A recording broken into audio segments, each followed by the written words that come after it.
A random Android phone does like 100 megabytes of tracking a day. Wow. And on Wi-Fi at least. And that's a stunning amount of data, even if you don't, and we don't know what's in there. Even banks, Dutch banks, all of them have turned on Google Analytics or the equivalent in their apps while you are signed in. Governments are, with one mouth, they are saying, well, we want to have this open stuff that is European values, and we would actually love it to actually be European, and not big tech. And then there's the actual spending mouth, the spending angle, where they say we want Microsoft all the time. Not only did we do the explanation, we made it available under such clear terms that many people in the EU could say this is a bad idea and this is why. Yeah. I understand it now. Yeah. I feel it in my bones why it's a bad idea. My guest today is the extremely talented Bert Hubert. Bert was founder of PowerDNS. He's worked for Dutch intelligence agencies. He's author on a whole variety of topics ranging from DNS encryption to climate change to reverse engineering the Pfizer vaccine. And he's also a very well-known member of the internet community. Following on from some of Bert's recent work on questions around personal data, outsourcing and internet governance, we got together to talk more about privacy and who, if anyone, has control over the internet. I'm Alan Davies, the Ripe Labs editor, and this is the Ripe Labs podcast. Thank you very much for coming, first of all. Really appreciate you being here. Maybe you could start by telling us a bit about your career. So you founded PowerDNS. You've been an active member of the internet community for some years now, but you've also worked for Dutch intelligence agencies, right? I did. So I had three big stints within Dutch government. So, like I said, my sort of career is a big word for it, but I was alternated between being this open source technology guy. Then I worked for the intelligence agencies in the Netherlands for 3 years. And then I built all kinds of software for police and intelligence agencies. And then I took up PowerDNS again, which is very much a sort of open source community thing. Yeah. And that's also what I really like. Yeah. And then after PowerDNS, because I did PowerDNS for like 20 years, and that's enough. Because like I said, I have a broad range of interests, and then all of a sudden there came a job became available in the Netherlands for oversight of the intelligence agencies, and specifically they needed someone that was good with the technical bits, but also had an affinity with the world of intelligence. And it was like, yeah, that's me. So I did that for nearly 2 years. Then they changed the law, at which point I didn't like it anymore. It's a longer story in itself. But I think the upshot is I've been in government, I've been out of government, I've been really part of the internet community. And that helps me bridge that gap. To prepare for this today, I've really enjoyed reading a lot of your articles and going back over presentations. And it looks, because there are so many different things you covered, and you've got interests in biology, and you wrote on this paper about the vaccine, about the Pfizer vaccine as well. Is there kind of a common thread going through all? Yeah, there's a big one going through, and it's so George Orwell, the famous writer, he once wrote a piece called "Why I Write," and it's an extremely honest piece. And he says there are like 4 reasons why people write, and he mentions 2 of them I feel very strongly about. One of them is that like writing stuff, explaining stuff to people is a tremendous kick. Like I'm uncovering this for you, and I'm explaining this important thing to you. And like that could be the vaccine, that could be DNA, that could be threats to the internet, or whatever. But it is an innate satisfaction of just sitting down and writing up how at least you feel it is, and then having all these people read that and saying, "Well, thank you for telling it like it is." That is sort of that's a very it does feel like sort of selfless that you're doing this as a favor to the world, but it's also just tremendous fun and great satisfaction in doing it. And that's a big theme through what I do. Very often I end up explaining things, and mostly I don't add anything novel to that. Mostly it's just uncovering what is already there, except it's hidden in 25 different pieces, or some things are just like so big that you don't immediately see them yourself. And I get a tremendous kick out of just explaining that. The other thing, and that's also from George Orwell, is that, and that's like maybe for the past few years, is that if you explain things really well, you can have an influence on how the world develops. And for example, like 3 years ago or something like that, the European Union decided to regulate the whole world of computing. And in their wisdom, they had decided to include the DNS root servers in that. And that was like a stupendously bad idea for many reasons. RIPE thought it was a bad idea. Many people thought it was a bad idea. But no one managed to explain to the EU why it was such a bad idea. And then together with a coalition of wise people, including ISC, the maintainer of the bind name server, we banded together and decided to just very clearly explain to the EU how the internet works and how the DNS root servers work and why it would be a terrible idea to bring that under the same legislation as, let's say, banks or whatever. And interestingly enough, that worked. So not only did we do the explanation, we made it available under such clear terms that many people in the EU could say, this is a bad idea and this is why. Yeah, I understand it now. Yeah. I feel it in my bones why it's a bad idea. And many of the things, for example, when I explained the mRNA corona vaccines, there was it was tremendous fun to do. It's not, I mean, just to be honest about that, it was a lot of fun to figure it out. And there were lots of scientists that were willing to help and explain me how it worked. But the underlying idea was, if we educate these 2 million geeks, because the piece has been read 2 million times, which is a lot. Yeah. If we get all these people that truly understand how the vaccine works, and if they are in a room where someone says, yeah, no one knows how the vaccines work, they go like, I do. Yeah. I just read about that, and you can read about it too. And that sort of inoculates the society against people that go around, yeah, it's full of children's blood or whatever. No, it's not full of children's blood. It's full of this mRNA stuff. I read about it here. Yeah. So that was a very conscious attempt to not only explain all this cool stuff, but generate this horde of nerds that would then go on and tell everyone else that they knew how it works. And that, I think that if the feedback, and interestingly enough, in internet circles, I'm maybe known for Power DNS or the RFC or some other things I wrote. Outside of that world, they're like, oh, you're the mRNA guy. Cool. So the effect is waning a bit now, of course. But at some point, I really couldn't enter a room, and people were like, "Oh, you're that guy." Yeah. Well, it's a room full of geeks. Sure. Yeah. So going back a bit, you've worked in DNS, and you talk about encryption and privacy, but you've also, in your work for the government, you've also come at this from the surveillance side of things. Yeah, and it sets up some tension. But that tension is apparent even within intelligence agencies.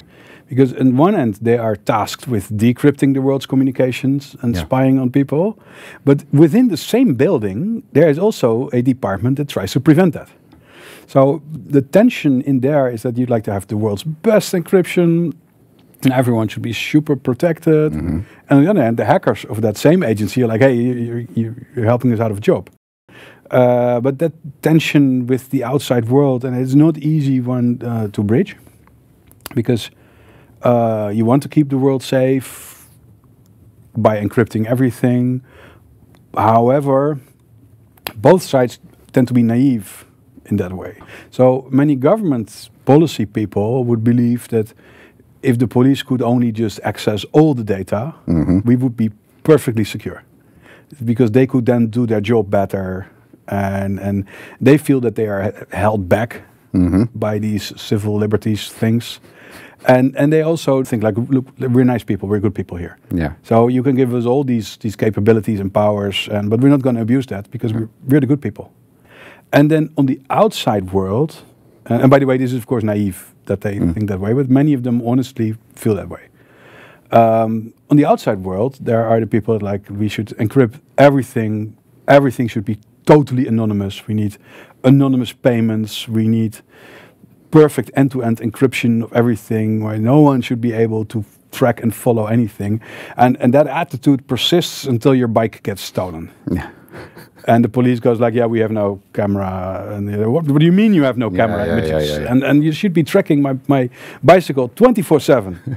and of course that's also, I mean, so there is a sort of bridging. And one particularly, I was invited to the European Parliament to do a 9-minute presentation on this subject. And I worked really hard on it. And it has become a pivotal moment, that presentation, because there I juxtaposed these two worlds. And I was lucky enough that the speaker before me was his thesis was that, look, police should just do their investigations offline. Right. Okay. Because online we should all be free, and they should just do their investigations in bars and restaurants, and I don't know, and I could follow that up with this balance talk. I said, look, it would be wonderful if we. If law enforcement knew as much about the world as Google, they could likely solve most crimes in the same day, which is a very weird thought if you think it through. That Google actually knows far more about us than the police do, and they could literally solve most crimes with the data that they have. And they're not doing that. They're doing all kinds of other things with that data, but this is what they're not doing.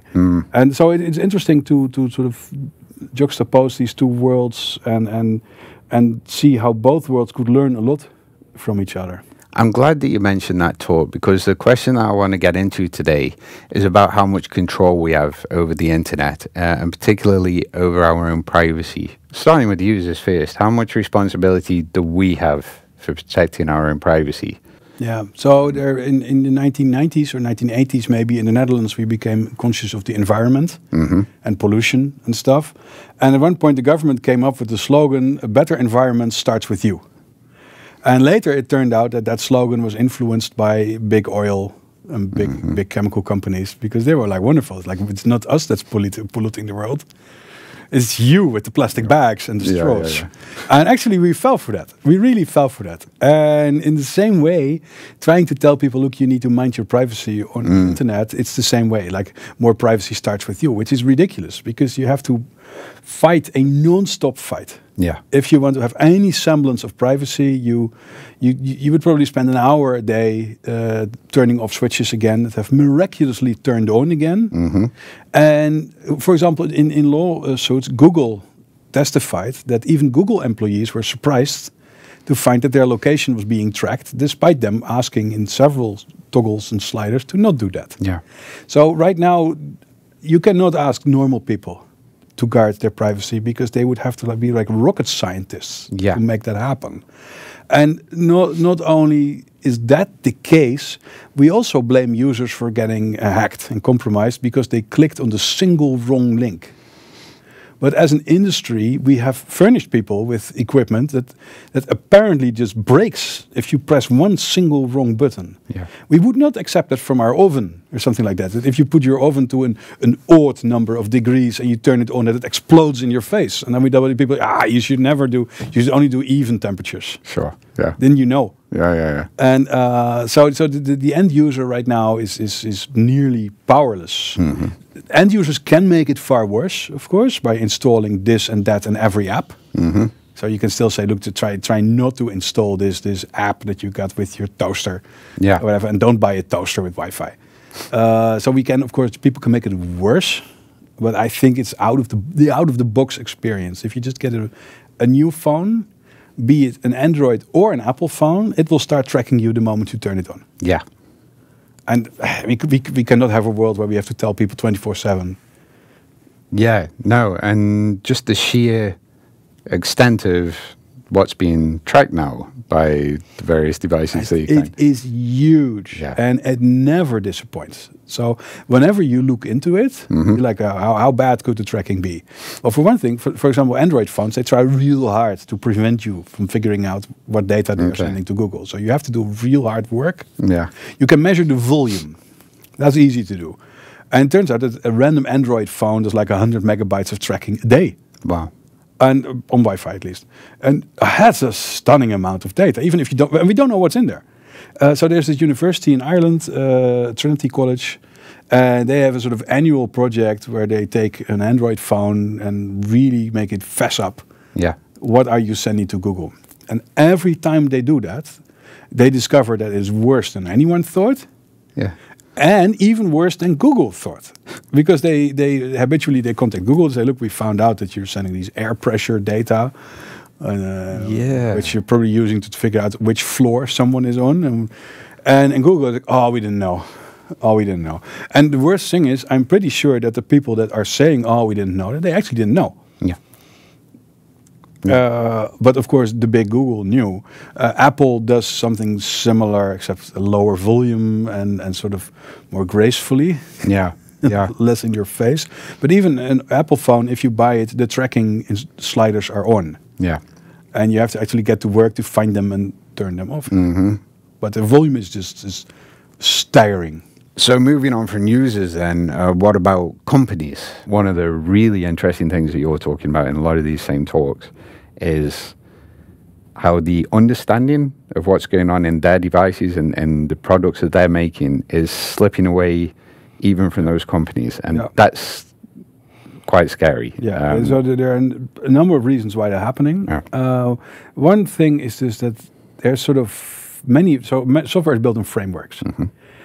Many of these frameworks contain their own telemetry services. So they start sending data to Facebook, for example. Mm-hmm. And in return, you get some nice statistics and other stuff if you want. But because the tracking happens in these frameworks, and also it's slanted, so it's skewed. So all these devices are sort of like tracking by default. You have to do work to make it stop. Yeah. And many people really honestly don't know anymore what is in these apps. So there might, for example, be another advertising framework in there, or there is some location service provider in there, or there is some AI as a service in there.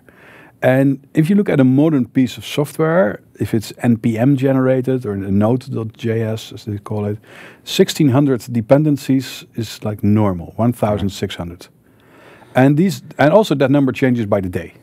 So every day you install the software, there's a different number of dependencies. Okay. And there are also different dependencies. And each of these might have decided to add a bit of tracking to your life. And if you ask someone, so what do you ship? What is in your software? Then most modern developers will say, well, that question is too difficult to answer. Okay. And that means that, it's hard to believe, but I went so, interestingly enough, so I'm not really a web guy, even though I do program websites sometimes. And I get invited to talk at a web conference, a web developer conference, a JavaScript conference, a PHP conference. And because a friend of mine, and he thought my sort of view on things would be interesting for the listeners there, and it was. But I also spent a day at that conference. Right, okay. Yeah. And so that also allowed me to say, look, where do these 1,600 dependencies come from? Yeah. And many in the audience were like, well, it has always been like this. But of course, it has not always been like this. Okay. So these days, if you have an app and you ask what kind of tracking is it doing, honestly speaking, you need like these people from Trinity College that reverse engineer that for you. Because one of the things that I worry about is that even banks, Dutch banks, all of them, have turned on Google Analytics or the equivalent in their apps while you are signed in. Which means that every time you transfer money, it gets sent to Google. I'm not exactly sure what gets sent to Google, but I can also tell you, no one is exactly sure what gets sent to Google. And if you ask these banks, why are you doing this? Well, the other ones are doing it. And we had a contract, and in the contract it says it's fine. And that's sort of where the scrutiny ends. What can companies and providers do to actually mitigate these issues? That's a good one. So first they have to want to do it. Most companies are not that good with computers, and most of them have many failed projects. Okay. So the focus right now, really, for lots of places is that keep it simple, get it out of the door. Right, okay, yeah. And that means that you don't get a lot of questions about other things. So let's say someone shows up with these conferences is a great example. Someone has a conference and they need a meeting app, and an advertising agency delivers that app, and it stays installed on people's phones because they forget to deinstall it. And at that time, the only worry for people was the conference starts at May 1st. The app needs to be ready the week before that. That's the entire worry. No one at that point is going to say, can we do an audit to see what is coming out of this app? No, we have a conference. And so the first step is people really have to want to care this in their apps, and right now they don't really care. Of course, no one wants to be blatantly violating people's privacy or their security, because you can imagine that an app that leaks your location to the world, is not just a privacy danger, that's just dangerous. So people really do have to care, and they don't really. And they might also not even have any agency in that. Let's say you say, I have my conference and it's being organized by this conference bureau. This is the app that we get. So there's nothing, you even if you would ask, can you take a look at it? They go like, no, because that's built by the advertising agency that works for the conference agency. And we don't even know. We put our logo on it, but that's the extent of our involvement. So that's one thing. So first you have to care. And secondly, you have to be in a position that you can actually do it. Because most companies these days, most organizations even, have said, look, we hate this technical stuff because we've been burned by it. Yeah. And you have to realize, and this is a very key point, if you are in any position of power, and there are two options. One of them, my own people own something and they build something, or I outsource the whole thing.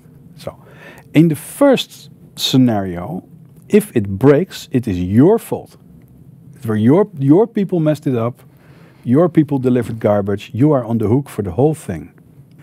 However, if you outsourced it from a board of directors standpoint, you can say, look, we had a signed contract that said it would be okay. So you have sort of an administrative firewall between you and the failure. That is mega attractive. Because you said, look, we picked a professional vendor, they signed a contract that said that the privacy would be good. It was Article 12 of the contract. And they violated that. And then you can come out sort of looking good as a board. They go like, well, we're never doing business with these people again. And when the alternative would be, we have this guy, John and Ellen, and they worked, they're fine people, but they messed it up. And now it's your problem. And this essentially goes on in all of industry. This is like nothing new. It's probably, the Romans probably wrote about this issue. But it's very attractive for directors to say, let's just outsource this stuff. Because especially if you're not yourself comfortable with that. So it's very instructive also. If you want to, because technical people, we really don't get this. We're like, how could you not do this yourself? It's very instructive to take something that you yourself are terrible at. It's like, you should be making the t-shirts. Or you should be writing music or whatever, something that's like really not your thing. And then I'm going like, look, you are going to organize the music. And you're like, it's not me. I don't know how it works. And you're all your hunches are there. Let's get someone else to do this. And that's what happens in these boards of directors. They're fundamentally non-technical people. They really don't like technology, and for them it's very easy to pick. Let someone else do this.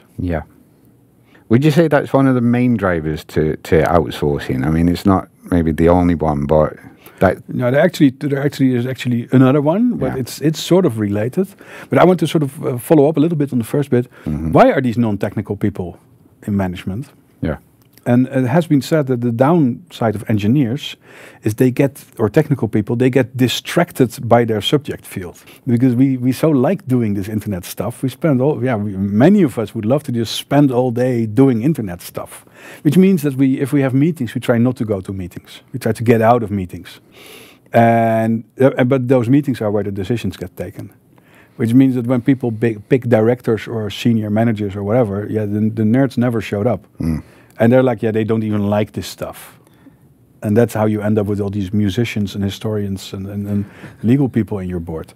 But you asked, are there any other reasons why this is going on? And yes, one of these is like many boards want to do the fashionable thing. They want to do what everyone else is doing. And at one point, especially in the telecommunication industry, consultants started figuring out that, look, all these telcos, they're full of former state employees. They're really expensive. And if you outsource stuff, you can hire cheaper people.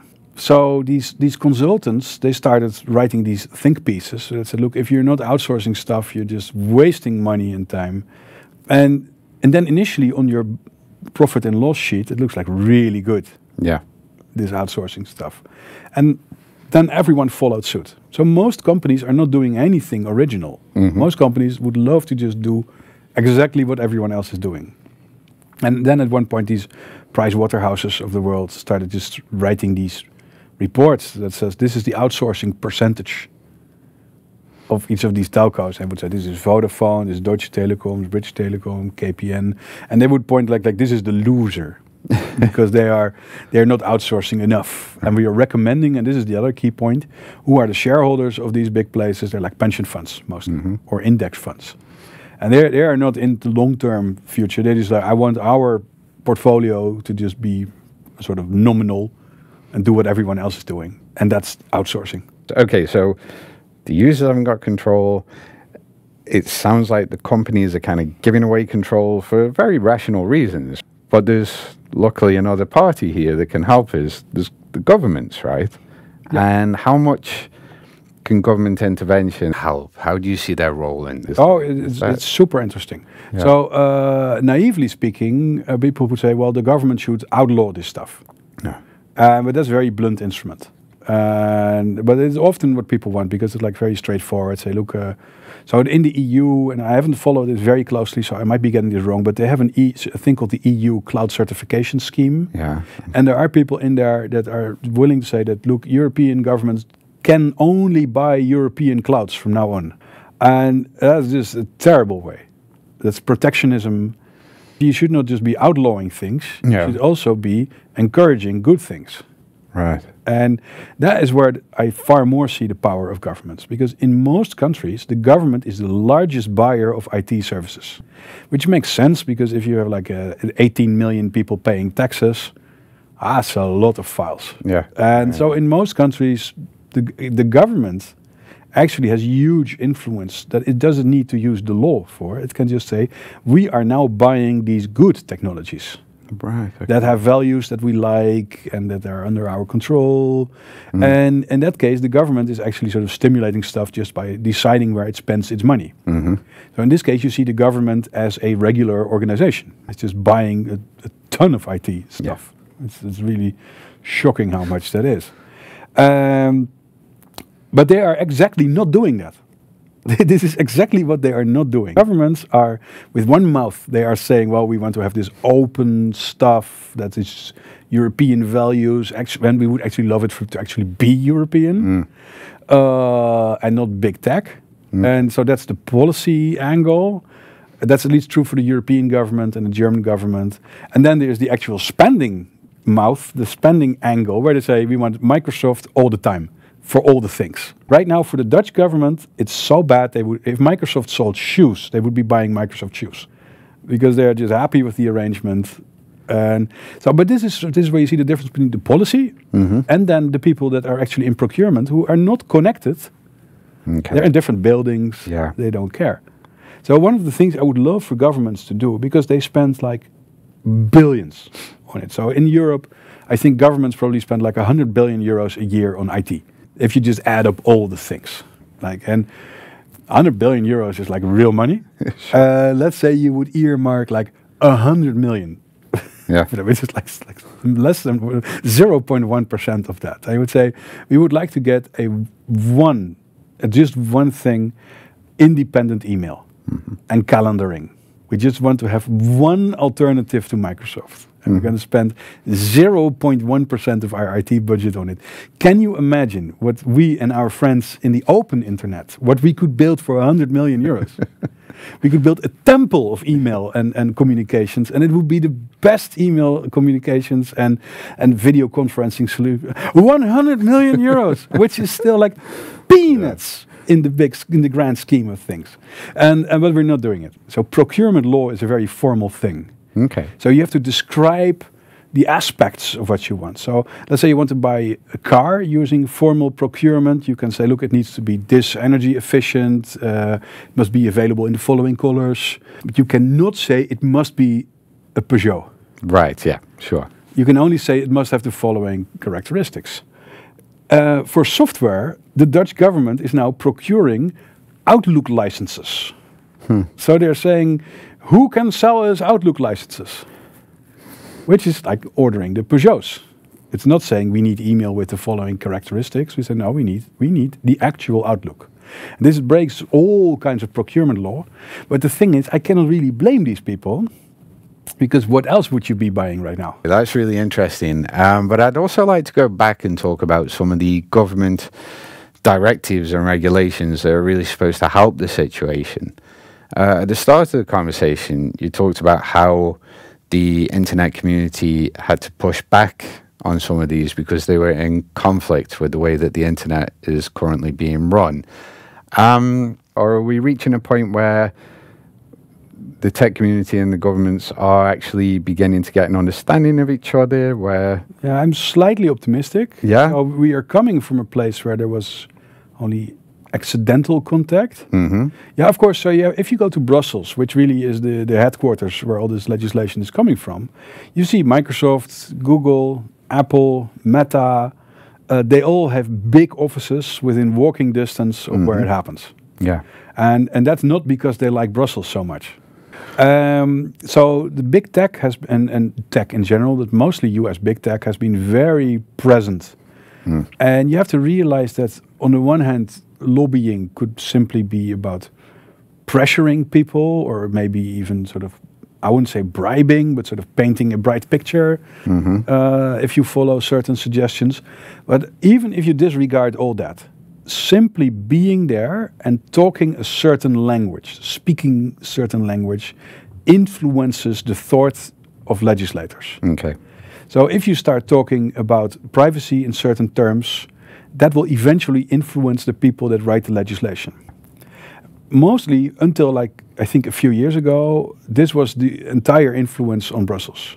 So you would be inundated in power breakfasts organized. So many American organizations, even Mozilla, the people behind Firefox, they would hold policy breakfasts in which all kinds of policymakers would be invited. You would get a presentation on all the great work on privacy or whatever that the Americans were doing, and they so value our privacy so much that they, I don't know. But they were able, I think they were able to paint a picture that says we care. Then with NIS2, we had a coalition of people that had contacts. Yeah. And I think for them it was like a sort of very interesting change of scenery, because suddenly people showed up that just said, look, this is harming the internet in these concrete ways. And that eventually reached the right people. And with NIS2, that happened a little bit for the root servers and a few other things. Yeah. For the Cyber Resilience Act, Yeah. so maybe good to paint this picture. NIS2 is about everyone that provides services. CRA is about the software and the devices with which you provide those services. So they complement each other, these two acts. And the CRA was just like very brave and courageous and novel. These are words that policy people don't like, by the way. And eventually, I lost track of how many people were able to voice their thoughts to the European Commission. I keep discovering more organizations that were able to get their viewpoint across. Okay. And this has been a lot better. So at one point, it looked disastrous, like utterly disastrous for the open source community. The CRA would just kill open source in Europe. And then people from NLNet Labs and myself and the Eclipse Foundation and RIPE and all kinds of people managed to get the ear of policymakers. Yeah. And interestingly enough, and everyone should keep this a secret, the CRA is like lovely for open source right now. Right. It is wonderful for open source. Yeah. And it's a disaster for everyone else. But for once, this is good. But don't tell anyone. This is our little secret. So you would say they're both kind of victories in a way, these two? Yeah, I think for CRA it was eventually it was a victory. Although it's very difficult. I mean, we know from the world of internet standards making how hard it is to write an RFC. Yeah. And how many people get involved, and how difficult it is to reach consensus. And writing an EU Act is exactly like that. Okay. And so it would have been better if the internet community would have been involved from an earlier moment in time. But it is the same terror. It is the same terror that you see at IETF meetings where there's endless talks. But it is getting better. You are talking about things from an EU perspective. And when we're thinking about control, it seems that the flow is going from the EU towards America, essentially. In connection with that, one of the things that you've written about recently is the SIDN Lab's decision to move its services, or some of its services, to the AWS cloud. What's the outroar about there? Why was that such a worrying case? So what we're seeing, so SIDN is the registry of .nl, and many companies in the world make use of American clouds. And that is not in itself a terrible thing, because these clouds, they deliver valuable services, they can be very reliable. And but it's still pretty nice if you are not fully dependent on the 3 main US clouds. What we are seeing in a broader way is that specifically all Dutch organizations, but I think it's a broader European thing, they have sort of decided to standardize on AWS from Amazon and Azure from Microsoft. And that is now becoming the only choice in many places. And what rankled is that SIDN put out a proud release where they said we are going to move all the things to Amazon Web Services. And they also said we think that soon everyone will do that and we can switch off our last server. And that struck people the wrong way. So it's one thing to say, look, we're using these clouds because some of their services are very good. It's another one to go out and say, look, we're turning off every last of our servers because it's the future. Then SIDN came back a bit, saying, no, we didn't quite mean it like that. But they did say it like that. And to this day, this is their statement. So, and that hit people the wrong way because their communications was terrible, because they then went on to say, look, we just have to move to AWS because none of you losers in Europe can do this. And then they said, look, we have a whole report that says how useless you all are. And then all these people said, look, you didn't ask. No one asked, because SIDN, just to realize, they run the .nl domain, which is surprisingly large because Dutch people like buying cheap things. And so they have 6.5 million domain names, which is a lot, but SIDN is a wholesale. It's a registry, so they have 1,200 customers. So their effective statement was, no one in Europe can run a computer with 1,200 customers. And that was, of course, obviously not true. Combined with the fact that .nl, well, yeah, it's named after the country. It does sort of feel like a national thing. And to say this national thing, it's now so we no longer have the skills. We must have the Americans run this for us.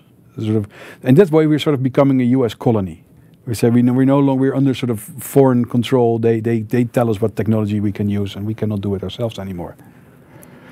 So when you talk about, like, when you're talking about government regulations, before you say an extreme case would be to say something like you can only use EU cloud like services and things like this. But there is still, you're not there saying that we oughtn't to look in that direction. The internet community should look at, making clear that those things can be done here. And that's one thing.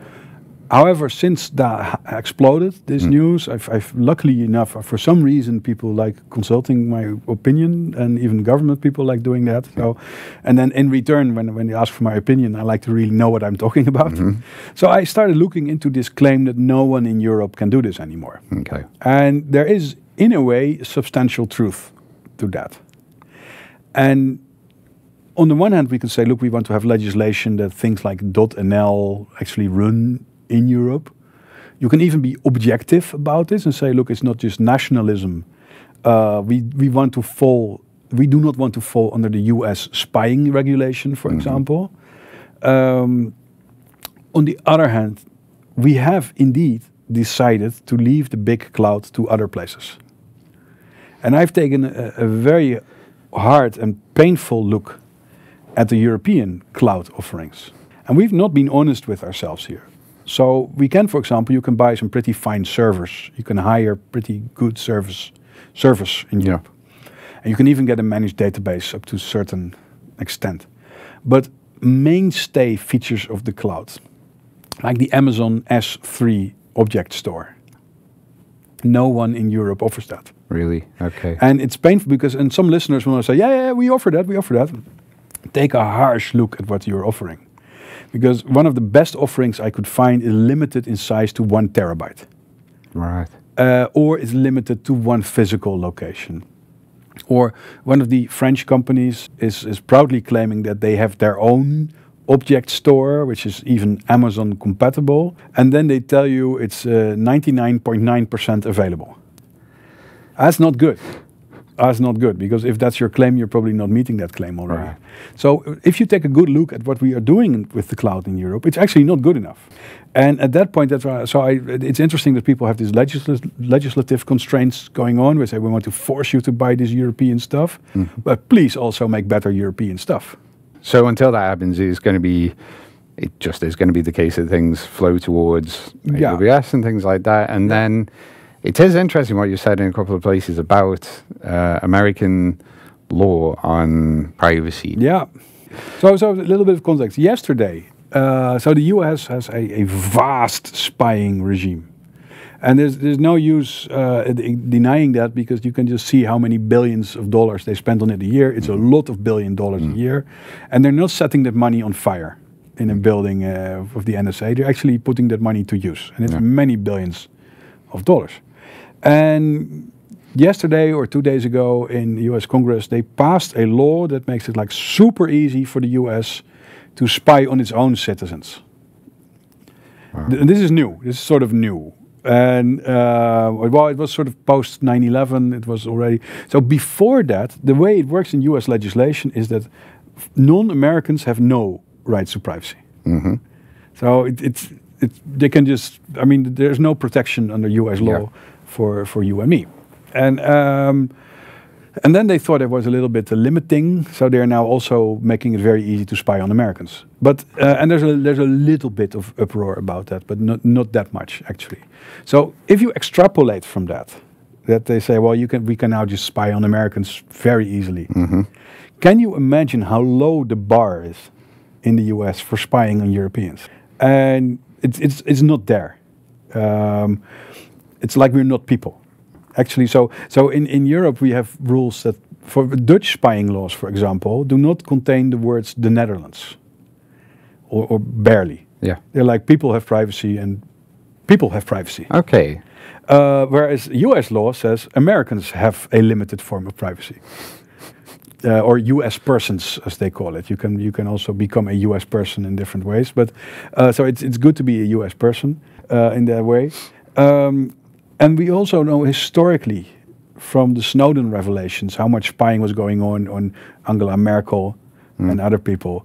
And we have to operate under the assumption that if the Dutch Houses of Parliament outsource their email to Microsoft, which they have done. So both houses of Dutch Parliament are now on the Microsoft 365 cloud. We have to operate under the assumption that the Americans like reading our government communications. And that's not a weird, because it's just you can just look at the facts, you can look at the history, you can look at the legislation. But it appears to be that we are operating under the assumption that they wouldn't do that. And the thing is, I would agree with that if the Dutch government, for example, would come out and say, look, we outsourced all our email to Microsoft, but we are sure that they will not look at it. We made an evaluation, we did a risk assessment, and we think that although they have the legal capability to look at it, even though they have the history of looking at it, even though they have the technical capability of looking at it, we are going to assume that they're not going to do it. And if they put that in writing, I would say, well, I disagree, but at least you put it in writing. Yeah. And now we're just not talking about it. And by the way, this is not just a Dutch thing. For example, the UK government have a 2013 document, so it's getting on in age, and where they said, look, everything to the cloud. Yeah, okay. So that's their policy. They may feel a little bit closer to the US in these terms, and maybe they can get an exemption from the spying, maybe. But it's not just a Dutch thing. It's just a more generic thing where people are not realist. I mean, and let's say you have a shoe store and you outsource your shoe store filings and administration to Amazon. I think that's probably fine. Yeah. I mean, they're not going to sit there in the US and go like, hey, we need to keep track of all shoes being sold in Amsterdam. But once you are a government, I think it's a bit weird that governments are now discussing their Microsoft policies on Microsoft servers. Yeah. It's weird. And getting back to George Orwell, one of the other things he wrote about that there are how difficult it is to see what's in front of your nose, facing unpleasant facts. He called that, and we sort of have a blind spot.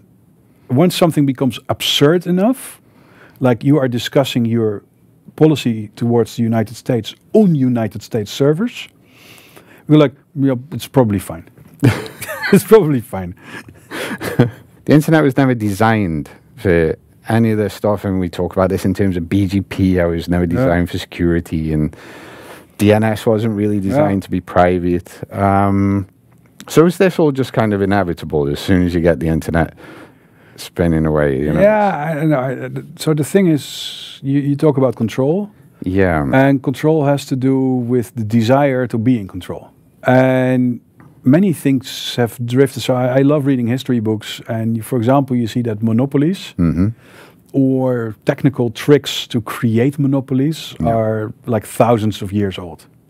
It is, I think, to some extent inevitable that if you could buy something from many different places, and one of these places is superficially more attractive than the other, then they get more business. Yeah. They become bigger, they get even more business. So inevitably, you end up in places where you have these quasi-monopolies, simply because we can buy this stuff from anywhere. Yeah. Which means that your business can drift away to places over which you have no control. We didn't do that for cars, for example. We said, look, if you want to drive a car on a European road, it has to adhere to European standards. You cannot take an American car and put it on European roads. Interestingly, that goes both ways. There are safety things that are mandatory in the US that are optional here, and the other way around. And even some environmental things, like the catalytic converter that we got, that was mandatory in the US like decades before it became mandatory here. But cars are, the legislation is local. We said these are the rules for the cars on our road. Doesn't matter where they get made. Yeah. And for the internet, we sort of didn't do that. Yeah. We're playing catch up now. But I think that the internet, it's not really the internet's fault that capitalism happens. No. And in fact, it is interesting that the internet is still to some extent open. So for example, if I open a data center and I have a lot of content, then I will be able to bring that to the internet. I only need to bring money. Email is closed now. So if I decide to run my own mail server, which I happen to do, that is a hit and miss affair. Because randomly, Microsoft and Google will start discarding all your email. And there was, there was a spammer within a 25-mile neighborhood of your server, so we disabled all delivery. And by the way, you can also not talk to us. Yeah. And so I think the internet is to some extent still remarkably open, as long as you're not doing email.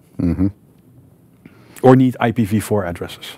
Speaking of complex systems that we don't have much control over, you've also written about climate change. It crosses over a little bit. So. We have these huge data centers. And if you've done any serious programming, you know that the computer program can exist roughly in 3 modes.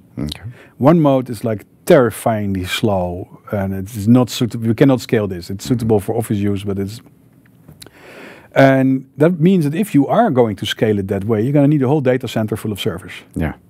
Then there's a sort of middle ground that says, look, this software, it's pretty good. It performs as we would hope it would. And then there is what I like to call the miracle worker. Yeah. And for example, the miracle worker, Netflix is a great example. And Akamai, they have focused relentlessly on how many gigabits of traffic can we generate per server. And the amount of data that Netflix is able to spew from a server is tremendous. I mean, they can fill your pipes with like 3 servers, which is nice because it saves money, but it's also wonderful for the environment. Because so they paid more money to programmers, and instead now they have fewer servers. Yeah, it's a great deal. Between these three modes that I sort of described are each a factor of 10. Okay. And in case of Netflix, maybe even a factor of 100. Because if you would naively get a server and try to stream images, I think you would get 1% of the performance that Netflix gets. I see this a lot now. We have this cloud that we talked about, and it's very easy to scale stuff in the cloud.